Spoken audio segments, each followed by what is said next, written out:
Up to Rockhampton now and catch up with National Senator, former Resources Minister Matt Canavan. Thanks for joining us again, Matt. The Minerals Council, which represents miners in this country, including some of our large coal exporters, now saying it backs the Paris Agreement and wants a climate action plan. Is this a sensible move, a practical move, or does it concern you? Well, Chris, I think a number of these types of policies ring like a bit of an echo from a bygone era. You might recall at the start of the year we're all talking about this, net zero emissions and bushfires and what have you. Things have moved on a little. So I find the announcement today from the Minerals Council a little bit tone deaf. While we've got unemployment nudging double digits, probably over double digits when you take into account the people on government support, really I think what we need is not a climate action plan. We need a job action plan, and our mining sector should be at the core of that. So I'd love to see the Minerals Council come forward with a bunch of ideas how we can create new mines and new jobs, not shut things down. In one sense, I would have thought the fact that they want to support the Paris Agreement is axiomatic. I mean, the government signed up to that. Labor's going to remain signed up to that and want to do more. So they're just dealing with reality. But I suppose what worries me is there's a lot of shareholder activism going on in the companies that are their membership that are really forcing all sorts of companies, including mining companies, to sort of display their green virtue wherever they can. Yeah, there's no doubt that's part of it, Chris. This is another example of hypocritical demands from, as you say, shareholders, most of whom themselves would live in comfortable modern luxury with the benefits of fossil fuels well hidden from them, but still apparent. But they have these demands that other people should shut things down. I think it's very instructive when you look at the Minerals Council policy today.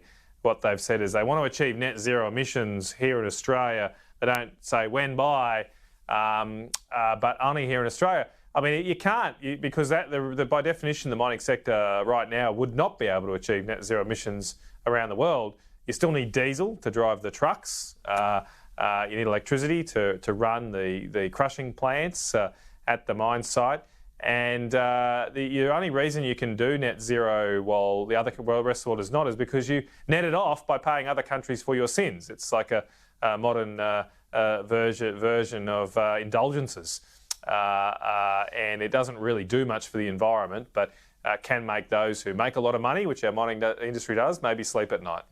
Yeah, well, you can't appease the Green Left on this, and once they start going down that path, they'll end up having to have the Minerals Council of Australia opposing something like the Adani coal mine and the like. I mean, this is where we're headed with this debate. Oh, well, Chris, just before you go too far down that line, many of the mining industry actually did oppose the Adani mine, and that was for the very, very understandable reason they don't want competition. So it's another agenda. Sometimes. Yeah. So look, there is always sometimes another agenda. Of course, if we want to create more renewable energy, and look, I'm not opposed to renewable energy. We should look at all forms of energy use. I just don't think we'll ever rely on one type of energy use.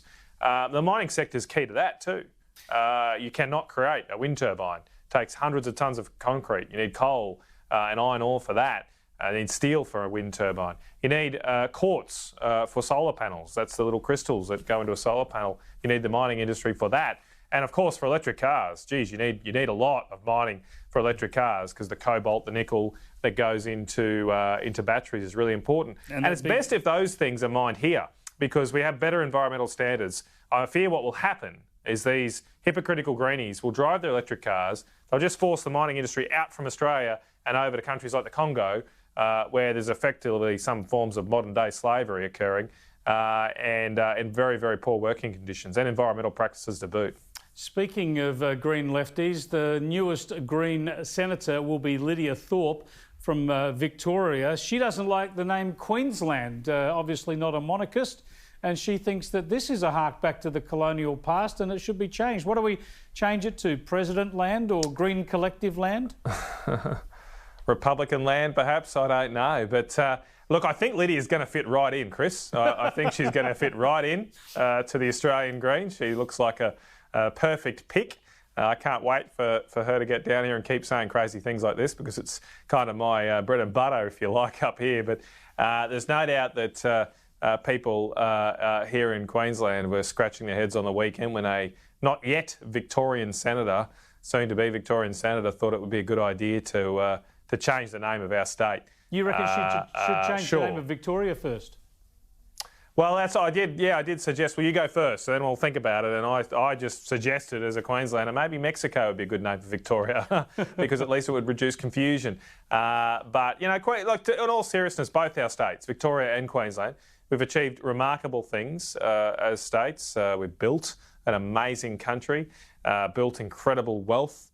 Every time I fly into Melbourne, I'm struck by this windswept landscape, which doesn't look like much, but it's a great, great city, and that's all been built by Victorians. And so why would we change our names and turn our back on that history? We've come a long way from when we were colonies of the British Empire, and we should be proud of our past and achievement, albeit there's always room for improvement. Matt Canavan, thanks for joining us.